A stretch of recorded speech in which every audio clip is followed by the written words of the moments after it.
look like they already pretty much got Usyk Fury down pack. It seemed like this rumor is headed back to Saudi Arabia, and that it's gonna be in December. So I told y'all I heard that they were already talking. So yep, I heard they was already talking, and that Fury retirement was nothing but rubbish. That him and Usyk was already in discussions to fight, or it was already understood that they was gonna fight each other. So Bob Arum made this fight quick. If my memory serves me correctly, Bob Arum had Usyk. I mean, as a professional, he was the first one to sign Usyk. I guess he didn't know what to do with Usyk, and eventually Usyk kind of made his way over to match room with K2 in general and all that type of stuff.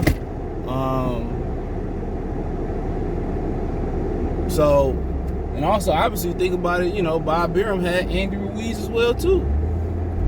And just didn't know what to do with them guys. So, Eddie Hearn loses the heavyweight division in one fight, or two fights.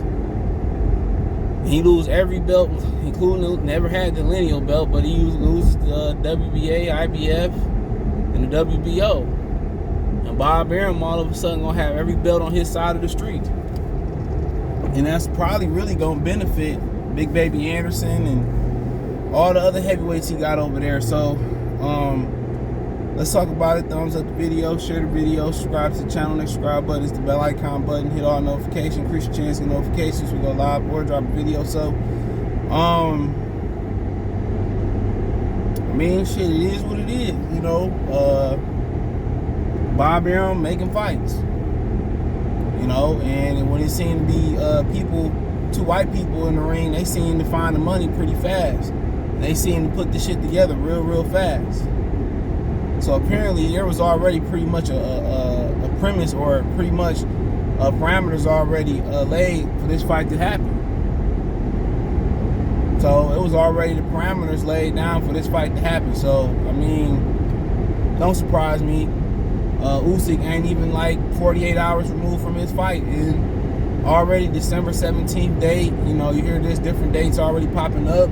Saudi Arabia already a venue, so you don't have to worry about Tyson Fury not being able to defend, not be able to come to the United States and defend. That's not a problem now, and nor was it ever a problem. Anthony Joshua don't have no plans on coming back to the U.S. neither.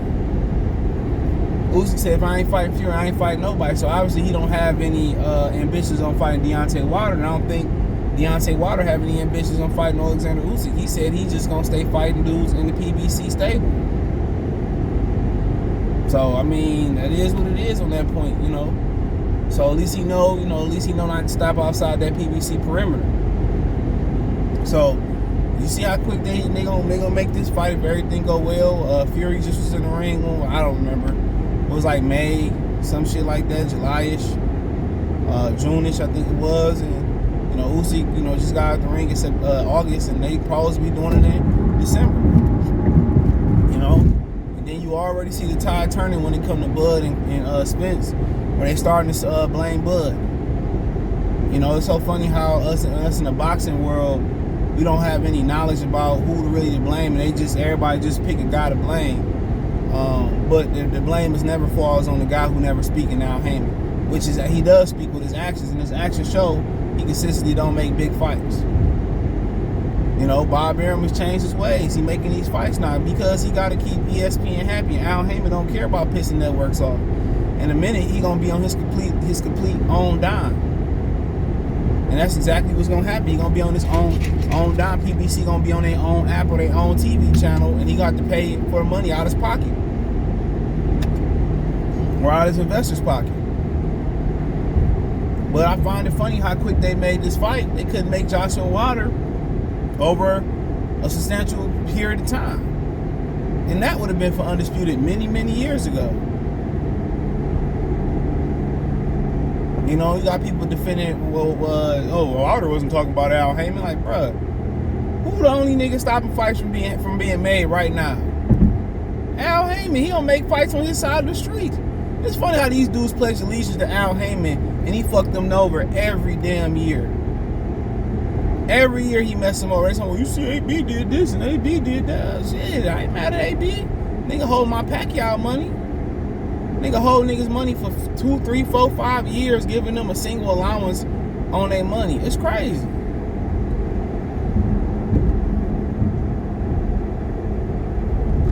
Bob Arum making this shit happen. What he did yesterday, hey, I'm not an advocate for Bob. But shit, he sure seemed to be learning from his recent mistakes and his past mistakes. And he ran right over there, and it was already he probably already been talking to English Klimov, already Usyk. There's already relationships established there, and it's probably about to be Fury. One of his last couple fights, he still may double back and beat up Anthony Joshua if he have to again.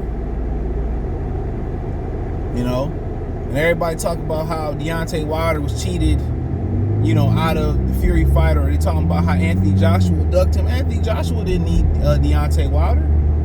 Anthony Joshua making 5 times what Wilder making for his next fight. Let's be real. Anthony Joshua didn't miss a damn opportunity. Anthony Joshua had 3 fucking belts. Anthony Joshua getting $100 million paydays, bro. I don't think he really missed out. I think Wilder missed out. He ain't really missed out on shit. And he's still gonna be making more money than Wilder. And that's just the facts. Come on, that's just the facts. I hate to break it to y'all that way. Usyk made 3 more times than Wilder made his last fight. That's because of Anthony fucking Joshua. So, like I said before, man, they made Usyk and Fury, it's about to be a seamless transition. It seemed like both guys want it, and Bob put it in play. And Bob gonna find that money, but it was 2 brothers right there. Bob would have been, patting his pockets like the dude that say get wings and ain't got no money when all the food comes.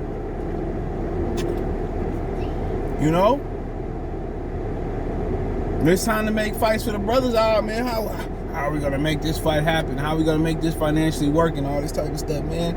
They gonna drive black people clean the hell out of boxing, and I don't blame them. From the fighters to the fans to the refs to the officials.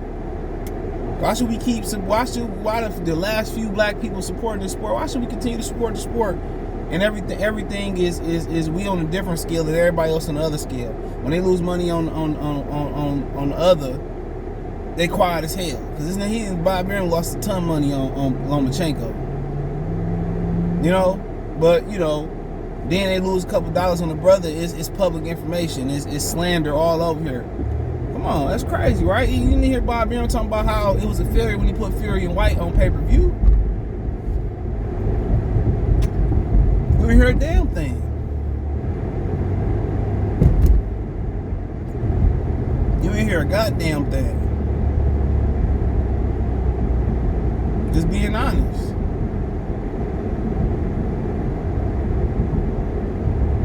There's a different set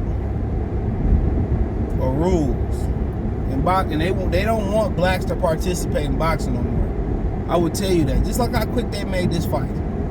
Usyk got every belt not named the WBC. And Crawford just being difficult, or Wilder just being difficult, or Charlo's just being difficult, and he don't deserve this, and he don't deserve that, and this, that, and the third. Just listen to the narratives, dude.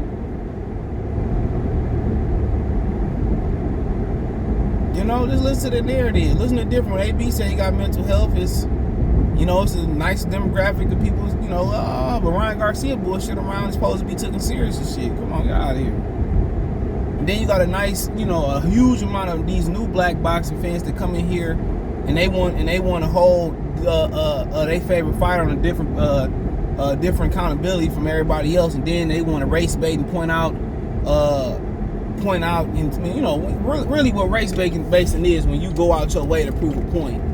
When you extremely go out your way to prove a point. When you going out your way to say, well, they didn't say that when this started. No, when you making a valid point, when you going point A to point B, you making a valid correlation. But when you going like this, that, and the third, man, and these dudes, man, all of a sudden, dude, the internet laptop revolutionaries, as Blood Box would say, this shit just became contagious, dude.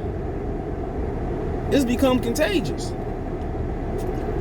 But if a cop had a knee on the back of my head, my neck, one of them niggas do nothing but scream and yell. When nobody tackle, when nobody punch them, When nobody risk them all. So it's all water cooler talk. Matter of fact, it's all keyboard talk.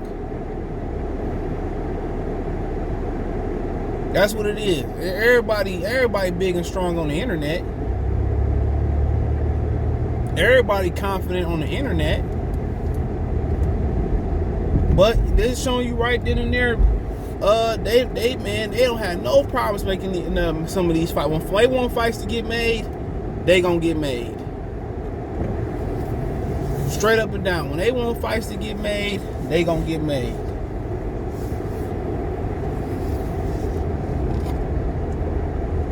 And that's the bottom line. When they want to make these fights, they gonna make them. And unfortunately, if you a black boxer fan, they going out their way not to make those fights. And can you blame Bob Arum and Eddie Hearn when a black person and Al Heyman is doing the same N-words to black fighters? Can you? When he moving very swiftly when it comes to the others fighting. It's a dirty game. If you can't break bread with the brothers can't break bread and show us the way, then who else? The others not gonna do it if the brothers don't. Let's show you how quick a fight can be made, bro. So it is what it is. Thumbs up the video, share the video, subscribe to the channel. Next subscribe button is the bell icon button. Hit all notifications, increase your chance to get notifications. We go live and drop video. Financially, you want to support the channel. Cash App, $CJGood313. Venmo, CJGood313. PayPal link in the description. Hit the link tree link in the description. Find me on Twitter, Instagram, Spotify, Anchor, Apple Podcasts, Google Podcasts, Cash App, Venmo, PayPal. All that's in the link tree. Appreciate the love and support. Peace.